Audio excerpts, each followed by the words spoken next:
Class 8 NCERT English. It so happened.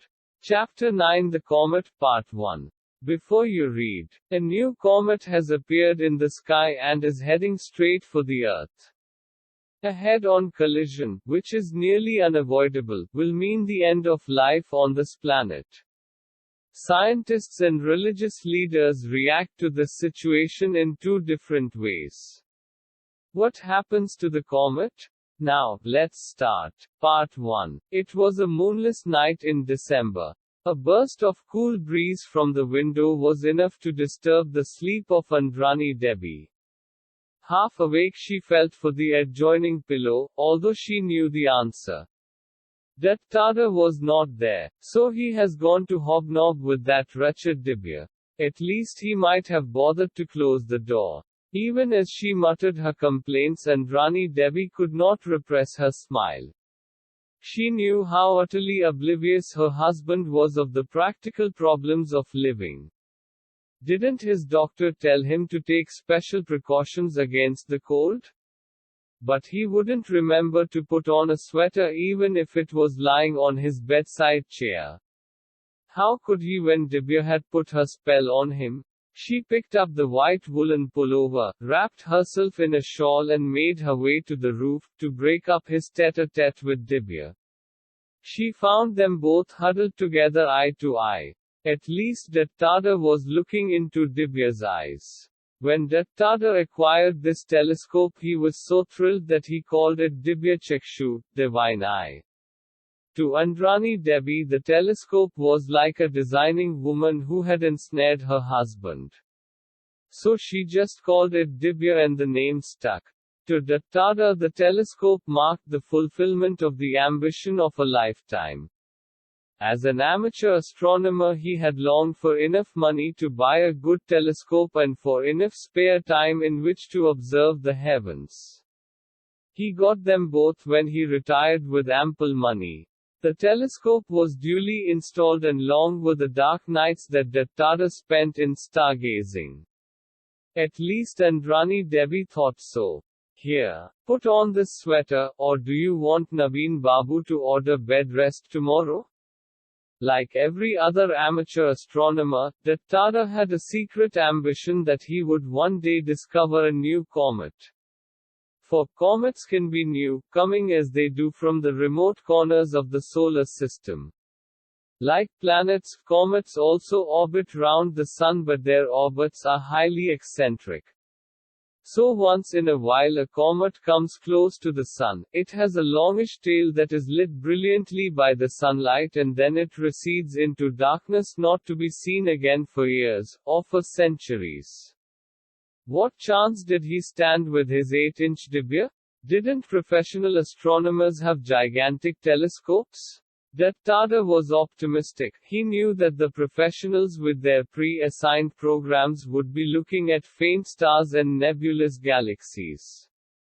They might miss such an insignificant thing as a comet, which they were not expecting to see anyway. Indeed, amateurs had often discovered new comets which the professionals had missed. And it looked to Dattada that tonight was going to be the big night. For against the background of the same old stars, Dattada had detected a faint stranger. He re-examined the charts with him, checked his Dibya for any smudges on the optics, did some calculations on his pocket calculator in torchlight, for, though absent-minded about daily chores, he was meticulous in his observations. Yes, there can be no mistake. What he was looking at had not been there earlier, and it did look like a new comet. 2 days later, the Ananda Bazar Patrika came out with the news, Calcutta man discovers new comet. From our special correspondent, Sri Manoj Datta, a resident on the northern outskirts of Calcutta, has claimed to have discovered a new comet. He has seen the comet on the last 2 nights and has informed the Indian Institute of Astrophysics, IIA, at Bangalore of its whereabouts. The IIA runs a 90-inch telescope, the biggest in Asia, at Kevalur. If it confirms Dutter's finding, it will be the high point in his lifelong career as amateur astronomer. Dattada, as he is affectionately called by his friends and admirers, estimates that the comet would be clearly visible to the naked eye in the next few months. He gives all credit for his discovery to his 8-inch telescope, which he calls Dibya. Thereafter it took just 1 week for Comet Datta to be recognized and so named. For the IIA confirmed the findings and communicated it worldwide, and, according to the accepted practice, the new comet was named after its discoverer. This brought in unwelcome publicity to the introvert Dattada. There were numerous receptions and functions to attend. Returning from one such ceremony, Dattada muttered to himself in disgust, "I almost wish I had not discovered this comet." To his surprise, Rani Devi agreed. "I wish the same, though not for the same reason. May I ask why you wish I had not discovered this comet?" Dattada asked. "Comets bring ill luck, and I wish a good man like you were not associated with the discovery of one," Rani Devi said with concern. Dattada laughed. "I see that even an MA degree has not cured you of your superstitions. There is no correlation whatsoever with the arrival of a comet and the calamities of the Earth. On the contrary, comets have been scientifically studied and their composition is well understood. There is nothing harmful about them. Well, you will soon see this comet of mine pass harmlessly by causing no anxiety to anybody." In this last comment, however, Dattada was not going to be exactly right. Part 2. In the spacious dining hall of King's College, Cambridge, the butler whispered deferentially in the provost's ear and handed him an envelope on a silver tray. The provost beckoned James and passed on the envelope, saying, "It seems you are wanted urgently in your room." As he made his way towards the beautiful building, James opened the envelope. It contained a brief note: "Dear Dr. Forsyth, the bearer of this note has been instructed to bring you to my office in London tonight. Please come without delay. I am making arrangements for your overnight stay in London. I regret the inconvenience caused to you and request you to keep your visit strictly confidential. Believe me, it is absolutely essential. Yours sincerely, John Macpherson." The signature carried the designation underneath: Defense Science Advisor, Her Majesty's Government. A bowler hat man near the mantelpiece greeted him as James entered his sitting room. "I am Johnson, sir. Security officer at Whitehall." He showed his identity card and continued, "I presume, you know why I am here, sir." "To the extent that is conveyed in this note," replied James. He knew that it would be useless to ask Johnson for further details. "I won't take long." Johnson's Ford Cortina brought them to Whitehall in less than 90 minutes. It took them another 10 minutes to reach the chambers of Sir John Macpherson. Having introduced James to Sir John, the quiet but efficient Johnson slipped out. "Dr. Forsyth, my apologies for this imposition on your time." Sir John advanced with outstretched hands. "To avoid any further delay, I will come to the point right away." Sir John handed him a typescript. "Why, it is my paper to nature. How did you get this original manuscript?" James was surprised and somewhat uneasy. Sir John saw his anxiety and continued, "Taylor, the editor of Nature, is a friend of mine. I had asked Nature to publish it without delay since it is very important." James looked puzzled. "I agree that it is important. So important in fact that it must never be published, that is, if what you say is correct." Sir John lit his pipe. James would never have tolerated aspersions on the accuracy of his work, or the implied order that it must be suppressed. But he knew Sir John to be a respected scientist and was willing to hear him out.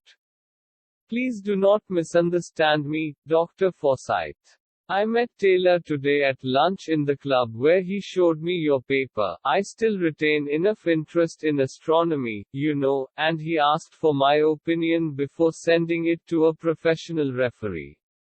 I immediately realized that your result has profound implications, if it is correct. Let me assure you, Sir John, that it is correct. I stake my reputation on it. James could not contain himself anymore. Do you realize what will happen if Comet Datta collides with the Earth, as you predict it will? The effects will be catastrophic. That is why I have taken extra care to verify my calculations. Barring rare circumstances, the collision is inevitable. James was confident, but Sir John picked out the one qualifying phrase. What are those rare circumstances? Well, it might collide with some asteroid before reaching here. Or it might just split up when near the Sun, or it might evaporate. But one can't count on these fortuitous circumstances. We have to proceed on the assumption that Comet Datta will collide with the Earth. Cometary collisions are expected to occur once in 10 million years. But now we know that the next one will occur in a year. 10 months, to be precise, interjected James. Thank you for the correction. Do you realize that we have only 10 months of survival left for the entire living species on the Earth? Don't you think we have to do something to stop all this? A fleeting smile crossed James' face. Just like a civil servant. As if we are facing here a minor breakdown of law and order, he thought to himself. Aloud, he said, how, may I ask, can we prevent this natural catastrophe? I don't know, but we have no option but to try. I think we need more than 2 brains to handle this situation. It is essential to call an urgent meeting of experts from all over the world to think of a countermeasure and, of course, in total secrecy. Think of the panic in the world if this dreadful news leaks out. Sir John glanced at the manuscript in James' hand. My suppressing this paper will not hide the truth, Sir John. James said. There are others who will arrive at the same conclusion, sooner or later. No, do not suppress it but tone it down. Add many ifs and buts to make your conclusion appear not so certain. I will exert all my influence with friends in other countries to make them exercise a similar restraint for a while. For how long? Until this wretched comet is safely out of the way. Let us spend some time now to plan the details of this international conference. Shall we call it in a week's time, here? A week to plan such an important secret conference of international experts. James thought it an impossible task, but Sir John disagreed, and began to spell out details.